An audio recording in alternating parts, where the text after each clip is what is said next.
Now, Subaru's been making Outbacks since 1995. They used to look like station wagons. Now they're SUVs. Here's a 2022 Outback Wilderness. They're relatively popular. When they first sold in the first year, they only sold like 15,000, but they sold over 100,000 every year now, like clockwork in the United States.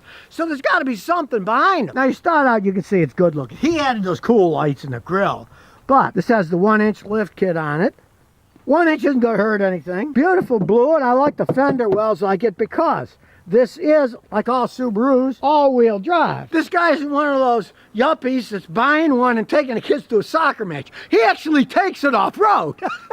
And they are off-road capable.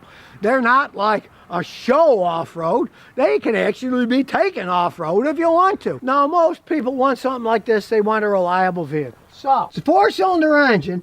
Now, it's also turbocharged. You can see the intercooler there.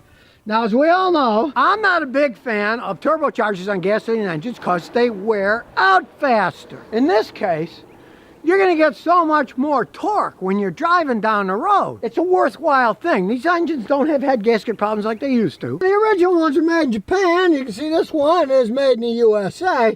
But, I mean, let's face the facts. The engine and the transmission's still made in Japan. You know, they're just putting them together here. So, you know, they're solid built. There's no arguing that. Of course, it's got the electronic parking brake. Most companies are going to that. Very comfortable seats. Nice black interior. I like the touch of the little gold on the steering. Nice small steering wheel. Nice control. And for an off-roader, hey, you might want to stick your head out if you're hunting deer, so it's got a sunroof too. And as you can see in the back, lots of leg room, right?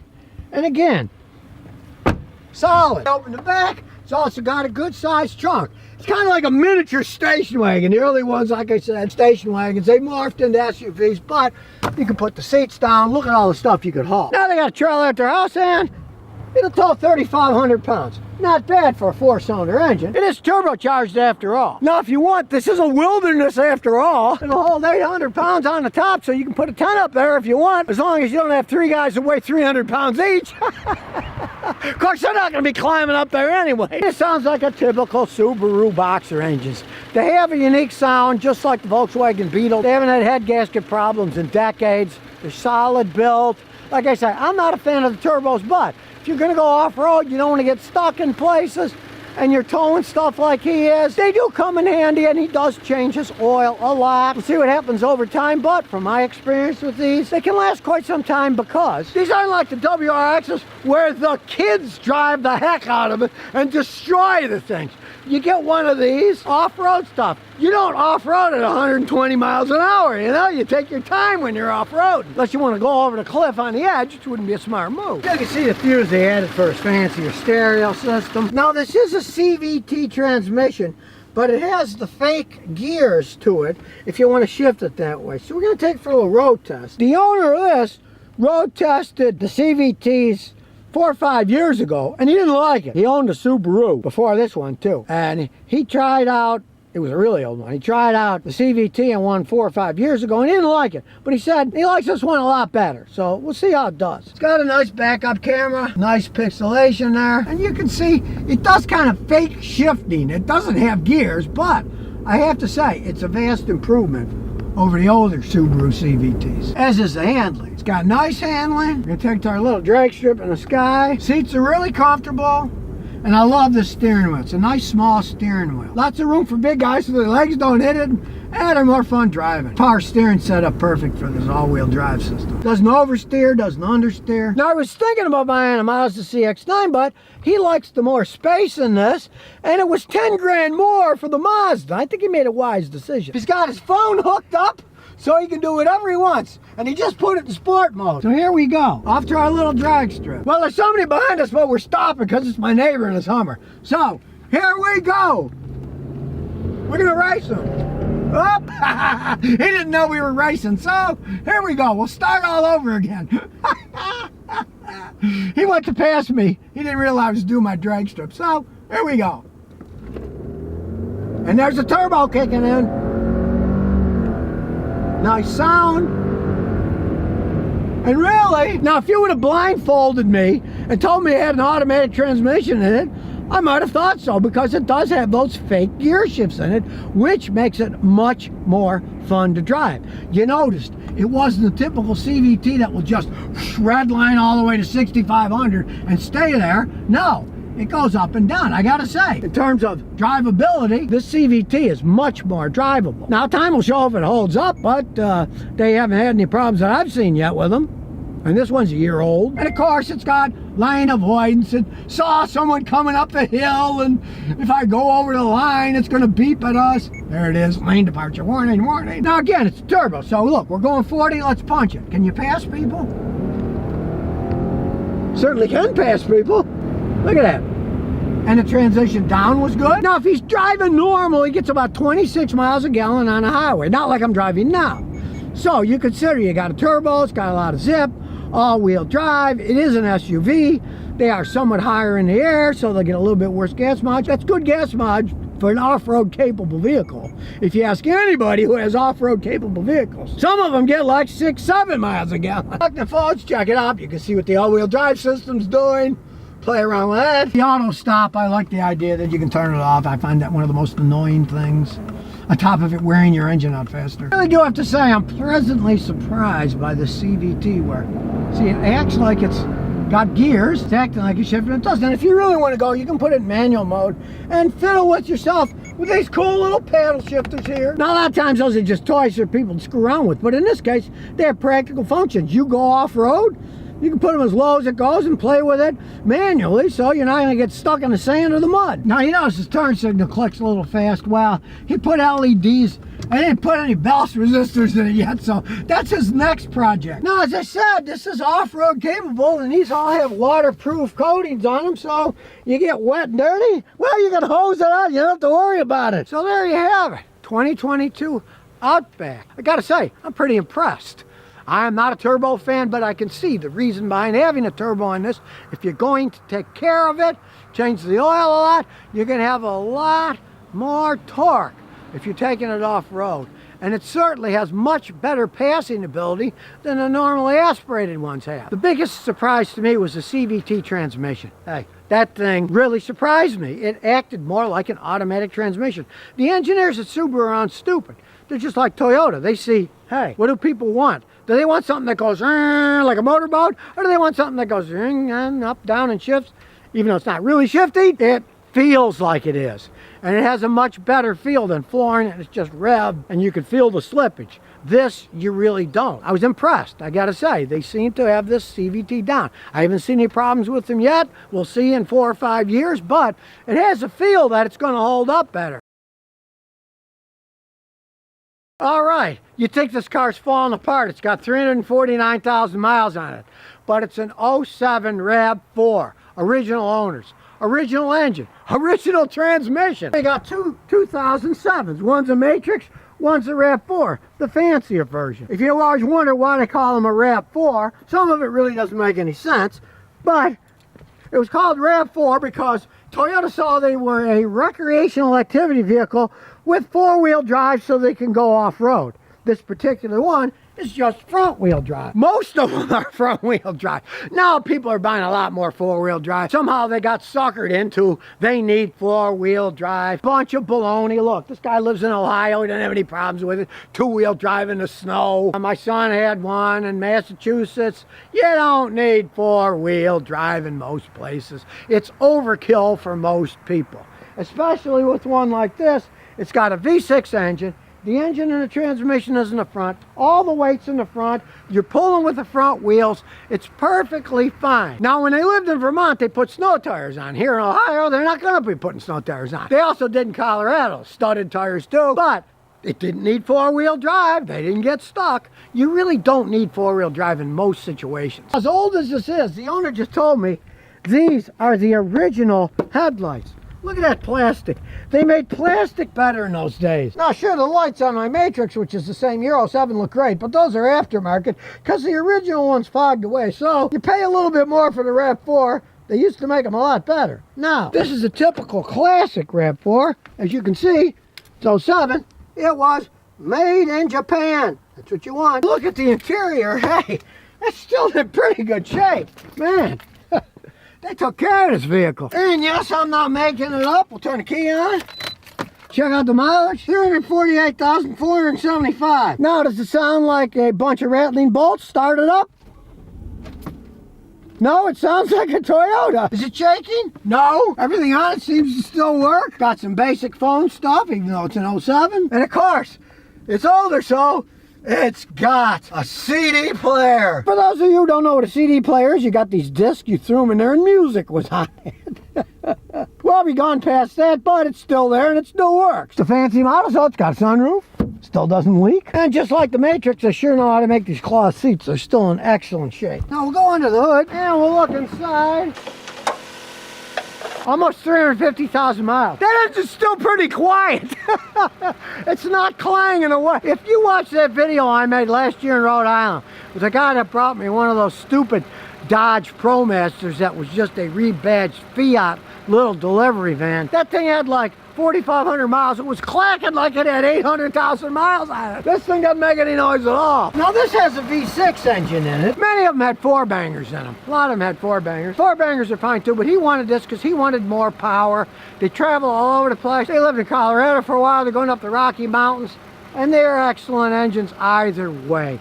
You'll get a little bit better gas mileage with a 4-banger, but if you do a lot of heavy duty driving, especially in the mountains, you'd probably be happier with the V6 engine. It's got good enough horsepower. It's naturally aspirated. There's no turbochargers, no fancy stuff.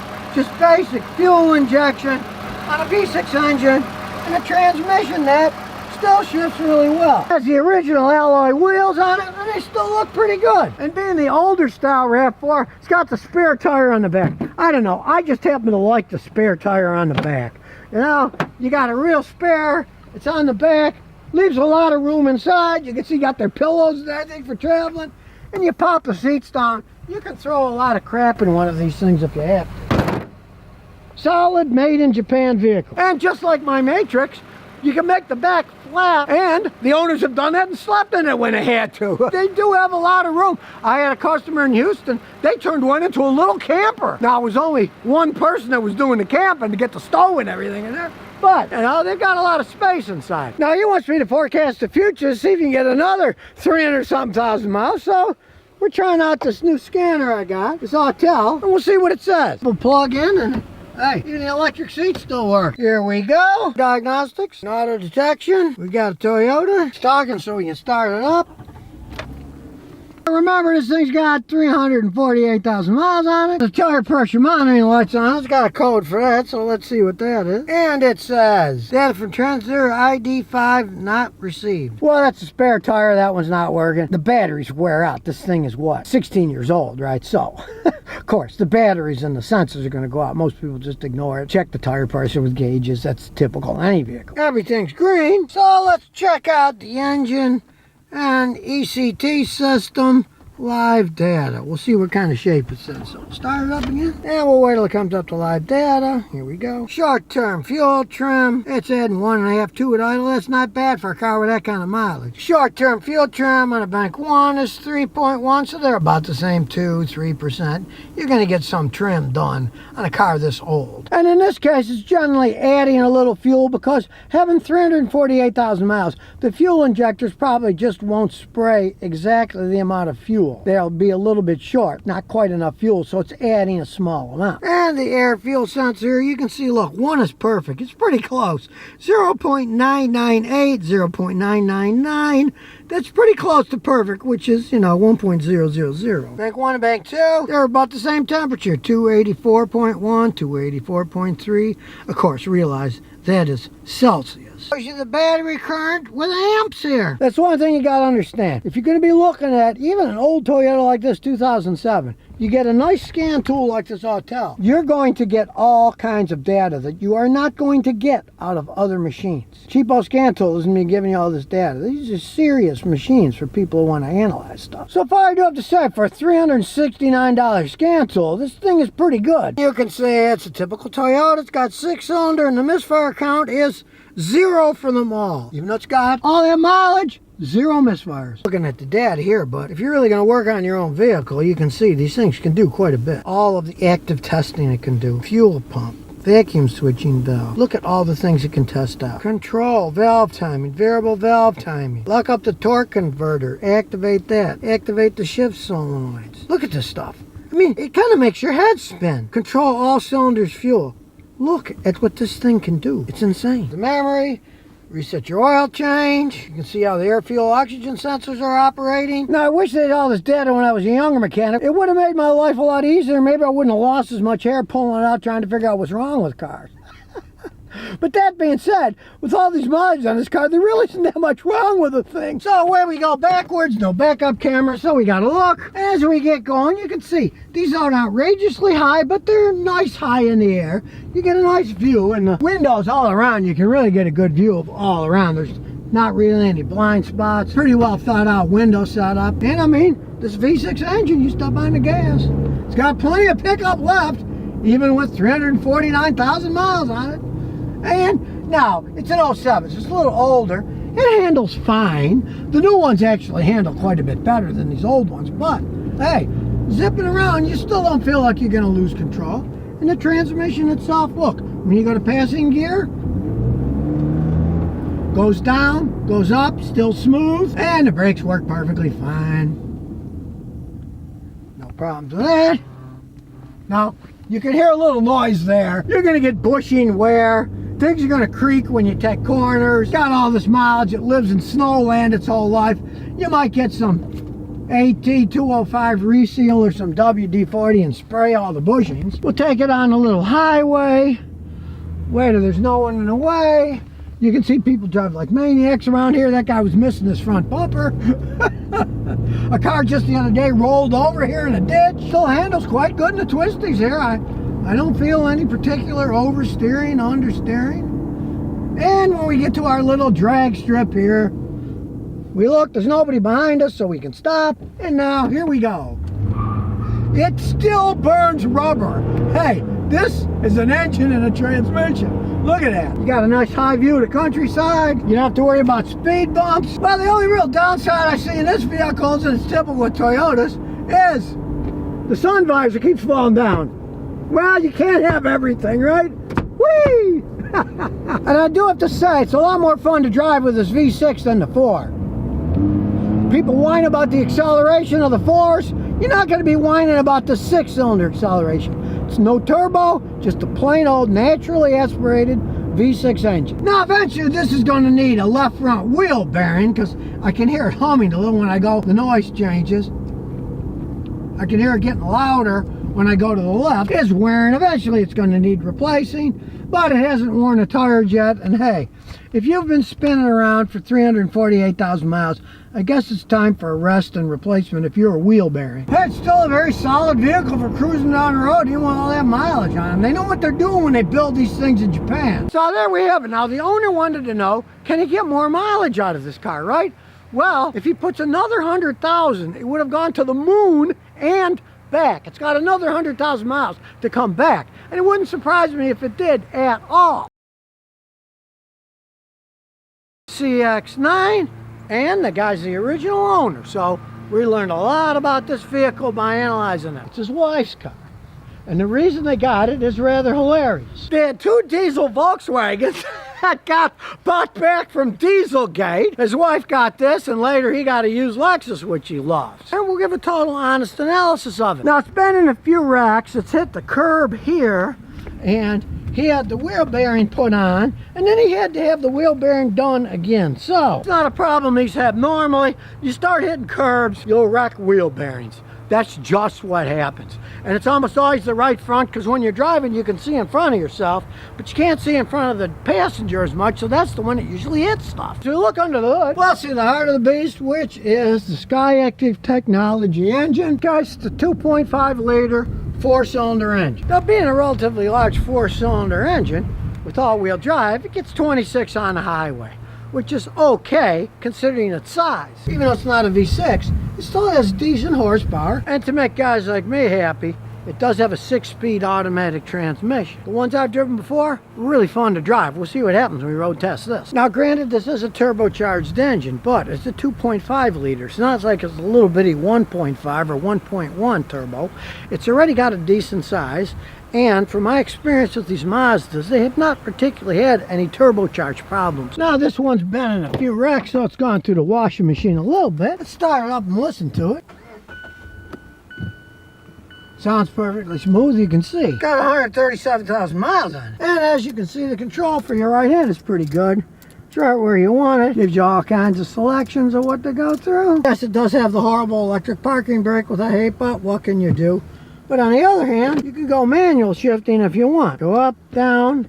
You can put it in sport mode. I realize this is Mazda's biggest thing, so plenty of room. It does have third row seating. You don't get much of view, but it's there. And of course, when you put it down, you get a lot more space. One of the reasons he brought it here was for me to see what kind of shape it's in with all this mileage. Turn the idiot lights on and we'll check it out. It's a CX-9, 2.5 liter automatic, all-wheel drive. This is my water bottle. Gee, I wonder where it went. It's the exact same one I lost last year. Since it's his wife's vehicle, I'm assuming she bought it to match the decor, because it does. Being a new vehicle, it went through pretty fast, and a lot of it's good, and there are a few faults here. Powertrain, we'll see what that is. It has a code for fuel pump control module A crazy P064A006C code. But it's thinking there's some kind of problem in the fuel pump control, which may or may not be true, so we'll erase the code. And it's got a code for the front body control module. We'll see what nonsense that is. There's a problem with line bus B. That's computer control stuff. Connectivity of a master unit has a code. We'll see what that is. Problem with a speaker amplifier. Well, we'll erase that too. It's got a code for the blind spot monitoring on the left front. We'll see what that is. Invalid data received from electronic control module, powertrain control module A. So we'll erase that too. Now realize this thing's been wrecked multiple times. A lot of times wires might get pinched, you'll get weird communication codes, but as long as the car runs okay, you live with it. Complex cars with all this electronics, they get in wrecks, you're gonna end up getting squirrely codes. If it works okay, it's a lot of stuff you'll just blow off. Check out the live data. We'll start her up. We'll go to live data. It's got active air calibration on the front. I mean, these are very complex cars. And they've got variable valve timing. These Skyactiv technology things have a lot of technology in them. You can see misfire counts 0000. 4 R0 shows you the turbocharged boost pressure, the engine oil temperature. Now you don't see it on the dash, but the computer knows. You can see the equivalency ratio. 1 is perfect, it's 0.9, and then 1.01. It's almost perfect. Fuel injection amount in milligrams per cylinder. A lot of interesting data. The temperature of the intercooler outlet air temperature for the turbo. Sensor's good, 2.6, 2.7. It's a 2.5 liter engine, so it's about the same, which is what you want. Gives you information on the thermostats because this is Skyactiv technology. They're trying to get them as efficient as possible. So the thermostat has a lot more to do in this car making it run right than in a normal car. Shows you the turbocharger inlet pressure, the wastegate positions, if it's going too high, even the oil pressure on the variable valves. Close the hood, take it for a spin. Beautiful color though. Mazda knows how to paint cars. After all, this particular one's made in Japan. It's got a J on the VIN number. J means made in Japan. First thing I noticed, even though it's got 137,000 miles, this baby idles smooth as silk. And yeah, the leather's wearing off the steering wheel. I'd recover that. And it's a relatively high vehicle, not outrageous, but we can go over my speed bump here. There's no dragging or anything. So here we go. We'll check it out in the bumpy Rhode Island road. And takes those bumps pretty good. It's got a decent suspension system. That's all still original struts and everything with 137,000 miles and it still rides pretty smooth. We get out to our little left turn here. Nobody's coming to the right. All right, here we go. Whee! It gets up and goes. You heard it burn a little bit of rubber. Now, it is a turbo, but it's a 2.5 liter, so it's a reasonable size engine, and it's got plenty of zip. You step on the gas, it does pick up and go. And when you want to go into a turn, turns on a dime. No particular oversteer, understeer. It's something for an SUV of this size, really. See their heads-up display there. It is kind of an afterthought. It doesn't match the rest of the car. I would have wished they incorporated it into the dash better myself, but hey, running-wise, it's fine. And as we take off again, hey, this thing's got some zip. Now, he was worried about that wheel bearing, and I can hear a little noise coming from the front wheel bearing. So, indeed, it's going to need that wheel bearing again. It has hit curbs and stuff, and realize hitting curbs will eventually destroy your wheel bearings. Now, they'll get bent a little bit, maybe a few thousandths of an inch, and you won't hear it at first, but sometimes, as much as years later, you'll start to hear the noise, and then you'll know, you're hitting the curbs on that side, and the noise is definitely coming from that side. I would also check the rear ones too, because if you hit the right front, odds are the right rear's probably been hit too, and that wheel bearing's probably got some wear to it. Now, I took it for a good spin, so let's turn this back on and check codes. See if any of those squirrely codes came back. No fault codes detected. So, all those squirrely communication codes, they may have never been reset after the damage was fixed from the wrecks it's been in, so who knows, but everything's working that he needs to be working. So you get an older car, you get squirrely codes in a car that's been wrecked a few times, do like I just did, erase them all. And if none of them come back, well then you know, well, no one bothered to reset it when they did the work. Or if they do come back and they're squirrely stuff that you don't care about, the radio communication and the radio works okay, you just blow it off. Pretty good shape after all these years. Now, unfortunately, you won't be able to buy them in the future because they're not making them anymore. They're replacing them with the CX-90s. Now, this is a loaded version of the CX-9, and he paid in the low 30s, right? Take a gander of a loaded CX-90. From what I see, they're like 60 grand or more. So, you're gonna pay twice the price. Yes, the new ones have their new straight 6-cylinder engine, blah, blah, blah, blah. But, hey, this 2.5 liter has got insane power, an excellent transmission. Hey, it might be a great engine, but for $60,000, I could think of better things to do with my money. Like buy one of these old ones used and save even more money. This thing's still got a lot of life. Original engine, original tranny. Sure, his wife runs into a few things, and it's held up. It's still going, you know? It didn't fall apart. And all because Volkswagen had Dieselgate. If they wouldn't have had Dieselgate, they'd probably still be driving those Volkswagen diesels around. Those engines can go a long time, but this is a replacement, and they made a wise move. My advice is never, ever buy any large SUV that Volkswagen makes. They are endless money pits. Every customer I had that bought one said to me one of the worst vehicles they ever had, and they never bought another one. But as for these Mazdas, they can be pretty good vehicles in the price points of the old ones, though the new ones are getting outrageously expensive, and they're playing a different ball game now. So if you never want to miss another one of my new car repair videos, remember to ring that bell.